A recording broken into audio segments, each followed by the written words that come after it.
fait un peu par hasard, parce que ma formation de base en fait c'était la lutherie du quatuor, donc je faisais violon, alto, violoncelle.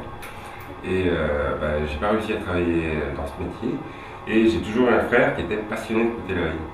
Et un jour je me suis amusé à faire un couteau pour moi, et ça a commencé comme ça. Et donc après ça, on a essayé le tout pour le tout, et j'ai essayé de m'y plonger complètement. Donc d'où le côté de ma coutellerie qui est entièrement traditionnel. Donc je reprends tout ce qui est traditionnel. Du coup, tu as été complètement autodidacte. Ouais, pendant 8 mois j'ai fait des couteaux tout seul, et après je galérais sur certains petits points techniques, et via rencontres, etc., avec des couteliers, j'ai pu passer une journée chez Robert Beyonnet, et il a fait un couteau sous mes yeux, et là je suis rentré dans mon atelier et je me suis dit tiens, il faut changer les choses. J'aurais pu en fait être capable de faire des couteaux directement, moi, avec mon savoir de luthier. Ça a été de la mise en application par rapport aux techniques, l'acier, etc. Je connaissais déjà tout en fait. Mais par contre, je connaissais aucune technique de coutellerie. Je travaillais tout à la main. Après, donc, on a monté l'atelier, acheté des machines, et là on a découvert les techniques anciennes, les techniques de coutellerie. Donc ça, moi, c'est ma partie. C'est que je travaille vraiment à l'ancienne. J'utilise que de l'outillage ancien, donc à part la bande abrasive qui a remplacé la meule, je travaille sur polissoir, feutre, etc. Je travaille qu'avec des objets qui tournent, ce qui n'est pas le cas on voit tout sur ce salon.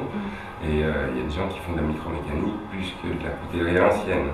Et au niveau des formes, etc., de ce que je fais, j'essaye de me rapprocher toujours au plus possible de comment c'était fait avant.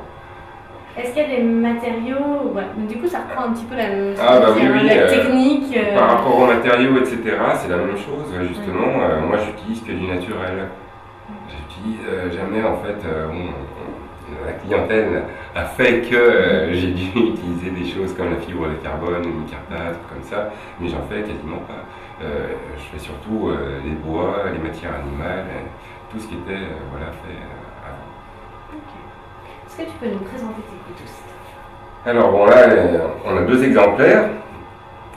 Donc c'est un couteau simple qui est fait donc en ébène. Les platines et mitre et blason sont en maillechort. Celui-ci était tout acier carbone. Donc là, pour essayer de respecter un petit peu le côté traditionnel, c'est juste un cran forcé. Quelque chose de tout simple. Et ça ce serait un Aurillac comme couteau. C'est l'Aurillac en dit primitif, parce que c'était largement avant l'Aurillac qui est fabriqué aujourd'hui à Thiers, etc., comme tout le monde connaît au niveau des couteaux régionaux.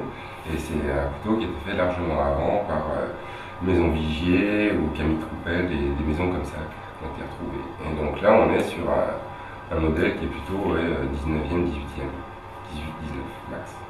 Là, on est donc sur, aujourd'hui, c'est du facochère pour l'ivoire. Oui, depuis l'interdiction de l'éléphant, on garde nos stocks, on attend les douanes, on va admettre. Et on est tous sur du laiton, et c'est pareil encore, c'est encore d'acier carbone partout. Et donc on voit là au niveau des polis, etc. Moi j'essaye de me rapprocher au plus des techniques anciennes, donc c'est pas si simple que ça en fait de retrouver des jolies finitions avec les techniques anciennes. Ça crée des problèmes, et à la fois ça peut être très bien aussi. Mais ce genre de finition, je trouve, sur un couteau moderne, ça irait pas. Faudrait pas. Il est hyper fin. C'est le but des couteaux anciens, c'est bien pour la question, parce que ça a été je sais pas, 8 mois de recherche quand j'ai commencé. C'était réussir à faire un couteau en fait sur des platines qui elles font 5 dixièmes. Donc 5 dixièmes d'épaisseur de laiton, c'est tout mou.